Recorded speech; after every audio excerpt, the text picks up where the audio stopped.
to Changing the Sales Game on webtalkradio.com. I'm your host, Connie Whitman. I'm excited that you're joining us this week. So here's the deal. As you listen to the show, I really understand that changing your game and whatever that is for you, whether it's your career, growing your sales team, your own sales results, it can be hard, it can be challenging, and sometimes we have blind spots that we don't even know exist. So to help you on your journey of changing your sales game, in the show notes, you'll find my Linktree link, and in there is my free communication style assessment, my gift to my listeners. You'll get 2 reports. The first report kind of just spotlights your natural communication superpowers. I believe that in business and when we're trying to change and up level, communication is usually a core skill that we need to kind of double down on and develop. Flip side, your lowest score on the assessment or the quiz, that's communicating with people who are 180 degrees different than you. So that report really pay attention to, because I think it could give some insight and shine a light on potential blind spots in your communication skills. So again, link is in the show notes, my gift to you. Now, to set the stage for my guest and my conversation, I chose a quote by Alexander Osterwalder, and he says, "Your customers are the judge, jury, and executioner of your value proposition. They will be merciless if you don't find the fit." So the percentage of businesses who really don't know their customers' top buying criteria is kind of frightening. A ton of research shows how few businesses actually know their customers' value, what their customers value. So they miss the mark with their value proposition. Now, my guest today, she's going to reveal some of the stats and what to do about it so that we can grow our business and revenue by just making relevant tweaks where needed. So who is this amazing guest, you ask? I'm glad you asked. Her name is Jaynie L. Smith. Now, Jaynie is the CEO of Smart Advantage, Inc., a sales, marketing, and management consulting firm whose clients range from mid-sized companies to Fortune 100. She consults nationally and internationally to help businesses define their competitive advantage. She's the best-selling author of Creating Competitive Advantage. That book is ranked top number 1% in the top number 1% on Amazon for many years. She's also the author of Relevant Selling. Now, Jaynie has been featured in Entrepreneur, Industry Week, Investors Business Daily, Profit Magazine, and PGA and Business Strategies Magazine, just to name a few. She's also appeared on ABC World News This Morning, Bloomberg News, Radio and TV, FoxBusiness.com, NPR affiliates, et cetera, et cetera, et cetera. She knows her stuff. Please help me welcome Jaynie to the show. So, Jaynie, thanks so much for being on. Thank you, Connie. Thanks for inviting me. I appreciate it. Yeah, this is such an interesting topic, Jaynie, because I don't think we think about our value proposition maybe from, I think we're running as business owners, right? We're running around marketing and doing this. But do we ever stop to make sure that the value proposition is in line with what our customers want? So I'm really excited about today's conversation. Okay, I'm looking forward to diving in it loose because there's a lot of very unique information that I can share based on about 25 years of research. What I'm going to be sharing is not something I read in a book. It's firsthand, roll up your sleeves. I've been in the trenches with hundreds of businesses, and so it's all going to come from firsthand research. It's amazing, right? What we can learn in almost 3 decades in your case, right? So now I know a lot of the research speaks to companies that don't know what their customers actually value. So how can they create these relevant value propositions? And why have you found, again, in this 25 years, why is that such a big issue for businesses? Okay, so first of all, I start out most of my talks when I do a keynote or a CEO roundtable, and I ask the room on a 1 to 10 scale, how much competition do you have? And when they're being honest, I'm not asking them to rank themselves vis-a-vis the competition. How many choices does the buyer have? Well, when they're being honest, they'll say on a 1 to 10 scale, 10, I've got a lot of competition. And so I'll say, okay, so does that mean price becomes an issue? Yes, of course, price is an issue. Then you have allowed yourself to be painted into commodity corner. You have not differentiated yourself. You have not answered the question, why us? And you have not shown value to the customer. And I got to tell you, only about 5% of businesses do this really well. I start out by saying to them, what's your number one competitive advantage? And it's it's, I liken it to the V8 moment, thump on the head. When they start saying customer service, good quality, good reputation, responsive, I say blah, blah, blah. That's everybody says that. There's nothing differentiating about those cliches. Right. And if you Google the cliches you use in sales and marketing, you'll find millions. You have completely drowned out any message you may have.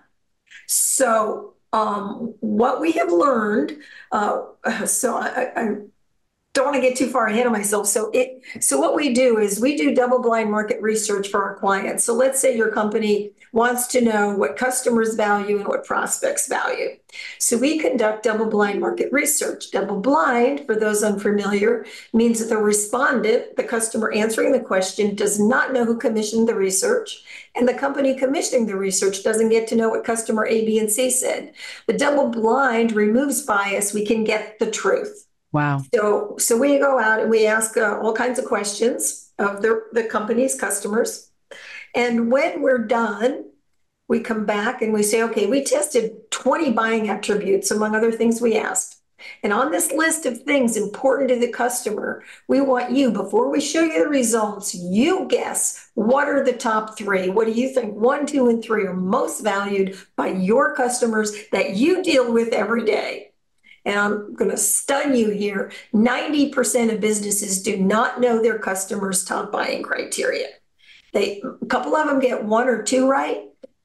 Hardly anybody gets 3 right. And the worst part is some of the things the company thinks is 1, 2, and 3 come in 18, 19, and 20. Wow. So this is a big, gigantic gap.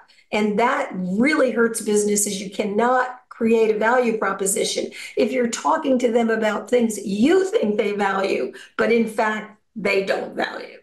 So that's the biggest flaw companies have. My favorite quote is Peter Drucker. 90% of information comes from internal sources inside the company, 90%. And 10% from the outside. That is exactly backwards. We are not looking outside. We are not asking outside enough. We make all these decisions operationally, strategically, marketing and sales based on our own opinion. It's crazy too, because it's kind of easy to do the research now, right? With all the automation and stuff. Also, Jaynie, I'm surprised. I did not know about that double-blind Double-blind market research. Very few companies. Brilliant. Whoever, I don't know who your audience is completely, Connie, but the SMBs, less than 5% even conduct good disciplined research. And the big companies, because I've worked with them as well, they conduct research, but what do you think happens to it? It gets in the corporate machine and vanishes. So they don't always do stuff with the findings. So that's a gigantic gap. And when we work with companies and they close that gap, there's a second part to it. So we find out what the number one most important thing is. Let's say it's order accuracy, response to complaints, number of returns. I'm just making those 3 up. So the next thing we say to our client after we've done the research, we say these are the 3 most important things. Do you measure them? Do you know what your return rate is? Do you know what your order accuracy rate is? And they go blank. 85% of businesses do not measure the customer's top buying criteria. So operationally, how can you be good at what they value? And marketing and sales, how can you tout how good you are at it if you don't have the metric? Yeah. Excuse me. So you can see these are 2 really big gaps that need to be closed, and it's not hard. It stuns me that more businesses aren't getting their arms around this. It's funny, Connie. I'm writing a blog that's going to come out next month, and it's called "Do I Really Need a Competitive Advantage?" And I'm not going to go into the whole blog, but I will tell you, no, of course not. If you're happy being good enough, and many companies are happy being good enough. And they make just enough money and they're happy with that. So I'm all about the winners. I'm all about the companies that want to go to the next level. We have scores of clients who became leaders in their industries just from closing these gaps. So it really makes a big difference. Yeah, information is power if you have the right information, right, Jaynie? The other thing, I was giggling. I deal mostly with banks across the country, and many of them, I've been in business 26 years, so many of them over that period of time, they do the customer survey, which is an important piece of the puzzle, I think. And inevitably, I'll follow up and I'll say, I'm curious, like what? And they go, oh, the report's coming in, right? Whatever the company is. And then a year later, I'll be like, what did we ever do? Oh, yeah, that report. Oh, I don't know whose hands it's in. They don't even know what happened to the report. Yeah. So why did you spend the money? You spent the time, and then we do nothing with it. It goes into, what did you call it? The corporate abyss? Yeah. Or I always joke with the companies that say, yeah, we did it, but I don't know where it is. I say, yeah, it's in the bottom drawer of somebody's desk. Nobody's used it. So that's the second part of what we do, because my company will then say, okay, you may not have the metrics today, but I bet you do. Send us your quality report, send us your returns, and we'll put them in Excel spreadsheets. We'll analyze it. We had a company up in the New England, a chemical company. They sent us 8 years of raw data because they didn't know what the return rate was for quality. We analyzed it. We called the CEO back. We said, do you know you have less than 1% return rate? And this year it's less than 0.5%, and your salespeople are not armed with that to go out and sell. CEO said, I would not have guessed that if I hadn't sent you the raw data. So they were sitting on a gold mine of data. So we tell our clients, you're either sitting on a gold mine of data you're not using to better sell and differentiate, or you're sitting on a landmine. And we had one company, quality was number one. We said, how do you measure returns? Well, we don't. We said, fine, measure it the next 2 months and call us back. Well, it was a high ticket item. It was a relatively small company. So they had called us back. They had the first month, 68 orders, and 56 had problems. They had no clue until we asked them to measure it.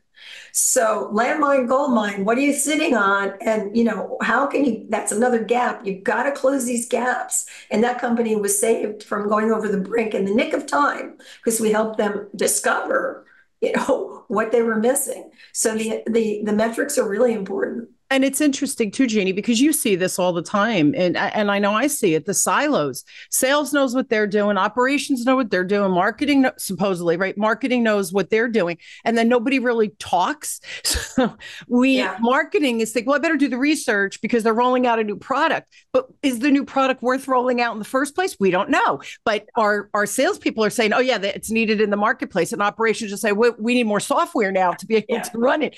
So everybody's doing things in silos. And then you end up having, like you said, 56 returns out of 68 sales. And we don't even know that's happening because operations is just doing the returns. Yeah. Sales is doing sales. Yeah. We never bring the two together to say, well, let's talk about real results. The numbers are usually there. You're right. We just don't even know how to mine them or to mine the right information to be able to do something with it. Right. Yeah, exactly. To what you're saying, my partner likes to use a metaphor, the dog wagging the tail. Sales and marketing is the tail. The tip of the tail is actually sales. The healthy dog, operations, is what's necessary for the dog to wag a tail. I like the little metaphor because we don't, marketing and salespeople don't look at the operational side. We bring them together. You can't have a value proposition without them being really understanding the chain. Yeah, and it's so funny. We've worked with some banks and exactly what you've said, that they no clue of the things they should be saying because they're saying the same thing as everybody is. Yes, and they're not differentiating themselves. And it's funny because when I teach, my classes, and I say to the employees, right, that are client facing, so I said, a bank is a bank is a bank. You're all doing the same thing, whether you realize it or not. Okay, so you have different bells and whistles. And yes, you have customer service. And yes, so are all the other ones. Yes, you give back philanthropically. Yes. And yes, you're friendly. So you laugh, but here's the thing: they're so passionate, and this is what I love working with the teams because they're so passionate and they do want to make a difference. They don't know how to articulate it. So again, good in, good out, garbage in, garbage out. You need the good analytics in to know what to double down on to really differentiate yourself from your competitors. The other thing that, especially in banking, in the banking industry, and this is probably true in all industries, but my expertise is in the financial world, they're very highly regulated. So if we're not operationally sound, and I teach this all the time, you could be great at sales, but if we're not supporting and operate, they're going to close you down. There's regulations. So you have to have this beautiful balance, and we can't do that in silos. So usually when I come in, everybody comes through my training, including the ops department, because who are their clients? The people that they're supporting are the ones who are in front of the client. We have to be working in unison, not as separate entities, because we're all delivering, right? The end result is to grow revenue within the organization. What are some of the fatal flaws? Obviously, this whole analytics piece that's missing and the gaps that exist. But are there other fatal flaws that you find with most companies? They don't know their competitive advantages. And when we go in and do our workshop with the company, we say, what's your number one competitive advantage? We get all those cliched answers, and then we put them to work. We have a whole process. We put the team to work. By the end of the day, we have no less than 50 drafted potential differentiators. They don't know them. They don't have a clue. They haven't looked under all the rocks we have them look under to find things they could be saying. I can give you a wonderful example of that. It's actually the first chapter of my book. I tell this story a lot because it really punctuates where we're going. When you go to the restaurant, you get the pagers. They call them the little square things, JTech pagers. Some of them have gone to cell phones now, but you get this thing, it'll buzz when your table's ready. So early on in this process, when I was just putting it together, JTech was a client I was working with. These were a couple of guys that had a trendy restaurant in South Florida. And it was packed. People would come. They hated it when people left without taking a table because they wouldn't wait an hour. So they went to the garage and cobbled together the very first JTech pager, brought it to the restaurant. It worked. But they had an unintended consequence. People came in and they said, where'd you buy this? I want it for my restaurant. I want it for my car dealership. I want it for my hospital. These guys said, we didn't buy it. We just made it for us. Can you make some for me? Go out and get a capital investor, open a manufacturing plant in Boca Raton, Florida. They start making them. Then the restaurant chains find them. Now I want an order of 1,000, 1,500. Now we get another investor. Forget the restaurant. We now got a booming manufacturing. So one day I go in and sit down with the CEO and he doesn't look happy. And I said, hey, what's going on? What's the matter?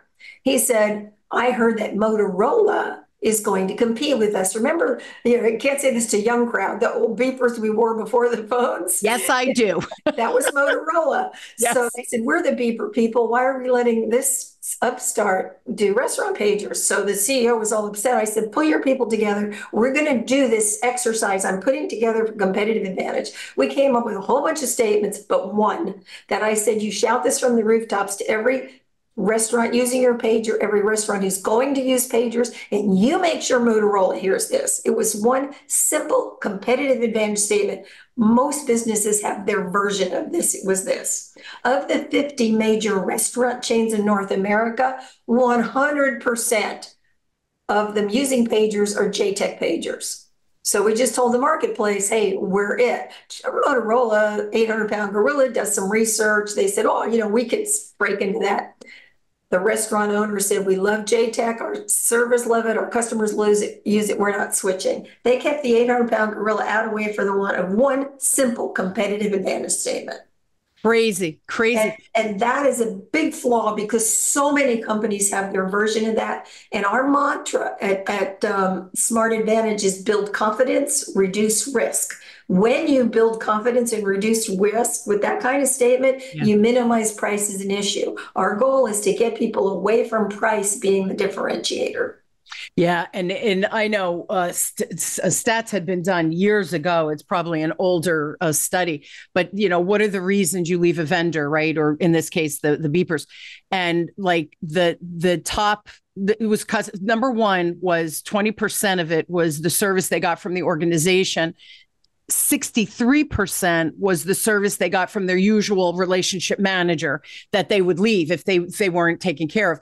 10% was price. So yeah, are there people out there shop at price? Sure they are. They're always going to be. They're not your ideal client though, because if they're chasing the dollar, then they're going to be the biggest headache for most companies versus your ideal client. So I know when like my clients, they don't question my pricing because number one, I'm fair. I over deliver, right? They know what they're getting.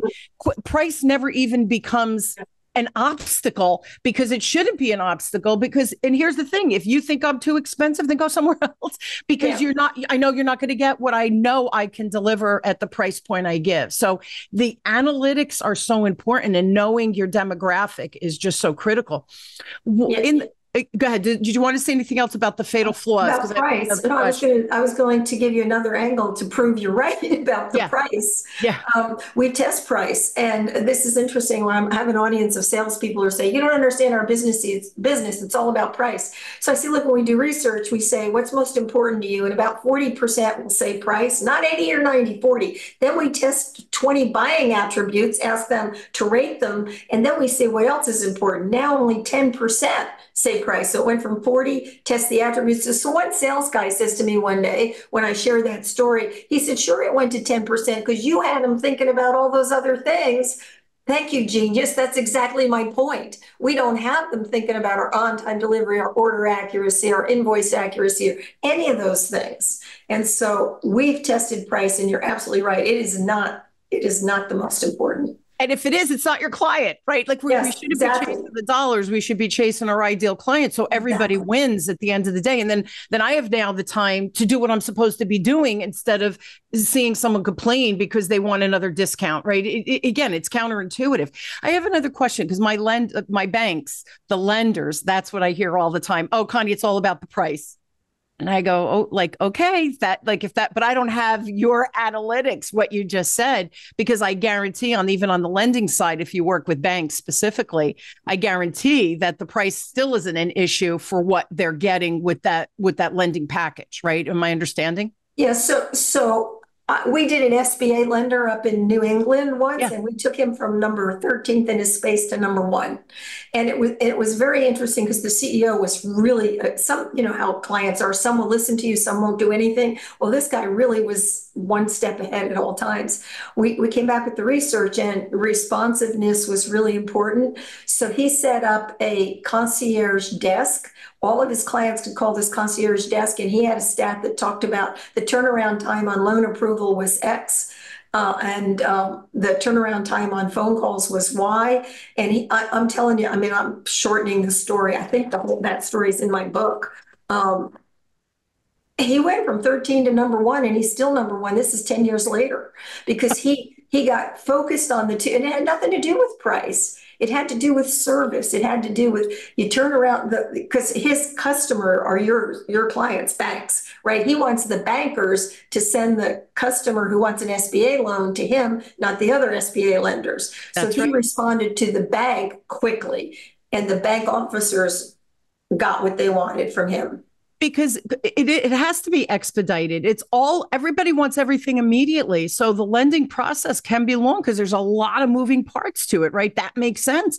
But that is brilliant. That is hysterical. See, but again, he was open to hearing your ideas, and then not just taking it, put it in a desk, but he's like, we're doubling down, baby, create a concierge desk and all these other things. So he put the recommendations literally. He did. Immediately. You love these stories because they're real. And it's Jaynie, it's wonderful to get information and gather information. And I say this at the end of my show, but if we do nothing with it, it's information. It's not really helping us. As soon as we start putting it into place strategically, magic starts happening. Like you're saying, from 13 to number 1. These aren't accidental statistics. Yeah. What is your research, again, with other, just kind of globally, beyond what we've talked about? Is there anything else that you'd like to share, or do you want to talk about the competitive advantage? One of the other things we found, remember I said to you, we go back and we give the team that we've worked with the list of 20 attributes we've tested in the research, and we ask them to guess, and I've already told you 90% don't guess the top 3. Not only that, but about 95% of employees do not agree. So every employee has a different ranking about what's important to the customer. So if all of your employees have different senses about what's important, what do you think the marketplace thinks of you? They don't have a clue because everybody's telling a different story. Everybody's talking about why they should buy from you with a different answer.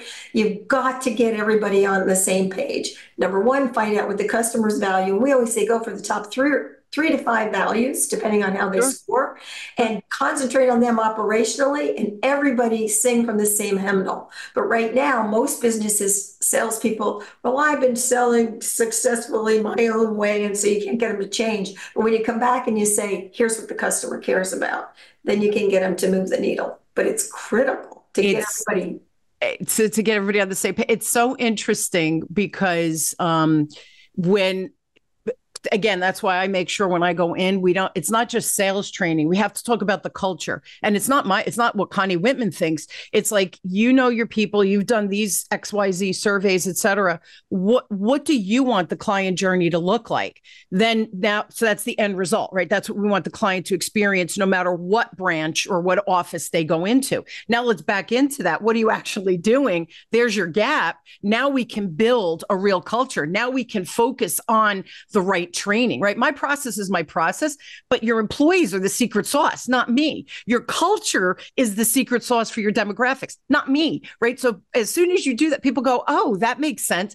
But you have to start with what is the end in mind? What are you really doing now? And then that's the gap. So to me, where you are is at the beginning, and those analytics are critical for us to understand what that client journey should look like, because we have the data from the clients directly. And now we can build it operationally and all the other pieces. I love it. This is fascinating. This is fascinating. It's really fun when we're in a company and they see the light bulbs go on. It's like, oh my God, we've been sitting on this and we're not using it. We're not telling people about our good stats. I mean, it's incredible. Can you give me an example? We're almost out of time, but so we're talking about the competitive advantage. Everybody's like, oh yeah, I got to do statistics. What is not, or what would you deem where people think it is a competitive advantage and it's not a competitive, like stop saying it. It's not a competitive advantage, right? Yeah. So there are a number of those things. First of all, a competitive advantage is not what you think you're good at if the customer doesn't value it. And it's not the list of vanity metrics. We have over 1,000 clients. We're in 3 new markets. Our employees, we have 20,000 employees. Those are vanity metrics. They are not my reasons to buy from you. I don't care if you have 100 or 1,000 clients. I care that my experience that you teach is going to be a good one. And so what does that look like? Does that look like I get a return phone call within 24 hours, within 12 hours? Does that mean that if I have a complaint, you'll remedy it? Those are the things that matter, not vanity metrics. And there's so many. You go to websites, we explore all kinds. We'll look at our clients' websites, we'll tear it apart because it's loaded with this stuff. It's loaded with fluff, marketing speak, so much of that. When I tell people, go to your website, print it out, take a yellow marker and highlight all of the cliches and then see what's left. Nobody is reading that stuff. You don't read it. I don't read it. Your prospects aren't going to read it. You need 3 or 4 bullet points above the fold on your website that answer the question, why us? 3 bullet points that they value that you can support and validate with your metrics. That's how you're going to get people interested in to stay. It strikes me funny because we all fall trap to everything because we're doing what everybody else is doing, right, Jaynie? So we're doing it wrong, people. This is what I'm learning today. We're doing it wrong, and there really is a better way. And the other thing too, right? The sales numbers don't lie. Numbers can be manipulated to make you say what they want, but what you're doing, the numbers don't lie because you're hearing it from the horse's mouth, which is the customer, which is the one who's making us profitable. And it's so funny, Jaynie, because in my world, I call it, my kids played hockey, so I call it the hat trick, right? The client wins 100%. What's in it for them? When we deliver that, we win every time. And they repeat business and they will become a referral business. And now you're creating passive income, right? So the client wins. The other one is the salesperson, the person, that relationship manager wins because they have this beautiful dynamic relationship they're building with the client and they're loving each other and all of that. And that's how they're generating referrals and building their reputation and brands with their expertise. And then the organization wins as a whole. To me, that's what we're talking about. It has to be the 3 wins. If one is missing, the whole equation falls apart, right? Right. Yeah. I mean, to that point, that's what I call low-hanging fruit. Most businesses can low-hanging fruit competitive advantage can be simply 95% of our business comes from referral. We have an 85% retention rate. That's low-hanging fruit. And that goes to our mantra of build confidence, reduce risk. Don't be telling me how great you are in cliches when you can tell me that your retention and referral rate is high. Yeah, It's easy. I talk about a friend of mine. He's the CEO of Hancock Lumber. It's in the Maine, actually, and he's one of the oldest businesses in the country. And so we've become friends, published a book, and all these things. Well, he had a disorder with his voice, spasmodic something. It's SD in short. Anyway, the long and short of it, it was painful. As a new CEO, his dad had passed suddenly, and so he couldn't speak. So the executives would come in and say, "What about this? What about this? What about this?" And he'd say, "Well, what do you think?" And they'd say this, and he said, "Connie, it would be so funny," because I thought, "Oh, that's a good answer. It's better than what I was going to say," because they were the expert in that division, operations or whatever. Well, fast forward now, it's been probably about 15 years that he's been using, he calls it dispersing power. So he goes, "I don't even want to be the CEO. We are in this together," right? Like the round table, the Knights of the Round Table. Mm-hmm. Well, fast forward in the past decade, his company now today has made more net profit, taking all the expenses and everything out of it, net profit over his 7 generations before him. Can you imagine? And this is what he talks about. So another thing, they do surveys all the time to keep a pulse on everything. Well, after COVID, I know banks were finding it hard to get people to retain good employees, because they were thinking, "Hey, I could work from home, make the same money, blah, blah." So I said, "Well, what's your retention rate?" Because this is boots on the ground. There's no, it's a lumber company. 98% retention rate, 98% or 97% customer satisfaction for year in, year out, year in, year out. And I said, like, "Why?" And he goes, "Because we're a nice company." Like, not only are they nice, they deliver what they're supposed to, because again, the executives are all in it together. There are no silos in his organization. It's all the things we're talking about. He's doing it, and he's doing it well. So I just love this. Any last tips before? Yeah, I want to differentiate here what you're talking about. Customer satisfaction surveys are not the same as the research I'm talking about. Yes. They're very different. We look for hierarchy of buying criteria. Customer satisfaction surveys are absolutely necessary, and everything you talked about is really good for them to have, but it's different from the kind of research I've been talking about. Yeah, it's interesting because I think you're, again, still at the very beginning. Before we put anything in place, right? We should use Jaynie's plan and company. And then the customer, that was the point I was making. His customer satisfaction rate is stellar on the back end because he's doing all the things correctly from the start of the analytics, like you're saying, then putting it into practice. And now the numbers don't lie at the end. A 98% employee retention rate, and then a 97% customer satisfaction rate. He's doing everything right. But it starts, I believe, with your research and analytics at the beginning, at the very, very beginning. Yeah. It saves time and money too, right? What? It'll save a ton of time and money for your clients. God. And not only that, you can take this whole thing that people bent out of shape about, this big strategic planning effort. And I think you just do the research and it gets this big because you have 3 or 4 things to focus on and you nail them. A heck of a lot easier lift to get the job done and get the money, flowing in. Exactly. And here's the other thing too, Jaynie. My last comment to you is, not only do you simplify, and so we're working a heck of a lot smarter, certainly not harder, but the second piece of it, the revenue comes in and continues to come in. It's almost like that we create a snowball effect, that the snowball gets bigger faster, right? Because you have that customer satisfaction at the core of every decision. And I think that's the important piece of the puzzle. So we're penny wise, dollar full. I can't afford that. You can't afford not to do that analytics. Yeah. Good summary. Yeah, I love it. I just love it. So you need more Jaynie in your life. So please, if you have really a specific question, email her. It's jsmith@smartadvantage.com. Go to the website, smartadvantage.com. And additionally, Jaynie has her new book out. She is giving away the first chapter, and I will put that in the show notes. Just talk to everybody about the book, what they'll see in that chapter. And I know you also have an Audible version. So just talk to that for a minute. No, the book has been out quite a few years, actually, but the book is a how-to. At the end of every chapter, there's questions. You can try to do this in your own company yourself. loaded with case studies. I call it a one airplane ride read. It's 200 pages. It's just really fun to read. People tell me they mark it up all the way through with ideas. So the first chapter is free on the website, either on the computer or audio. And you have the audio as well, which is awesome because they can listen to it literally on the plane as well. See that? I love that, Jaynie, that the book is really a how-to book. It's almost like a workbook, not a book to read where, see, information's great.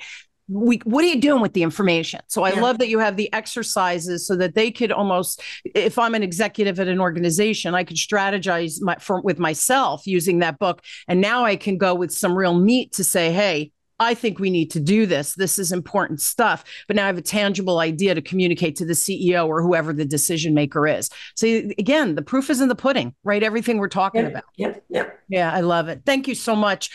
Just if you tell your folks, your listeners to email me at jsmith@smartadvantage, tell them to put in the subject line your show so I know where it came from. Beautiful. Yes. Changing the sales game, Connie show, whatever you remember. But Jaynie, I love that. Thank you so much for being on. And whoa, I learned so much. So now I have to go buy the book too, right? Because I have to do this exercise for my own company. There you go. Thank you. We got to keep learning, my friend. We got to keep learning and growing. Yeah. Yes. It's beautiful. Thank you so much. I loved our conversation and I really did learn so much. Good. Thanks, Connie. Appreciate it. A pleasure. And I hope you will join me weekly as we question, build, and discover together. No matter where you are on changing your sales game, my guest like Jaynie, she just gave us a ton of information plus a resource, and that's your call to action. Information's a beautiful thing. You do nothing with it. It's just info in your brain. Take the action, download that first chapter of the book, reach out to Jaynie afterwards if you have any questions. Check out the website for other information that she's sharing. Trust me, guys, this could be the competitive advantage, no pun intended, right, with our topic today, but it really could be the competitive advantage you've been searching for. Stop throwing money away on marketing jargon and get into the weeds of what your organization can do for the client and the client journey. Jaynie, thank you again so much. What a thought-provoking show. I know my listeners will find tremendous value in it. So once again, thank you. Everyone, you've been listening to Changing the Sales Game with me, your host, Connie Whitman on webtalkradio.com. I truly am inspired that you join me weekly, and I love watching my numbers go up on the back end. See, numbers matter. I do watch my analytics too. But it really does warm my heart that you find value in my guests and my conversation. Enjoy your week. I will see you next time. Have a great one, everyone. I love you all.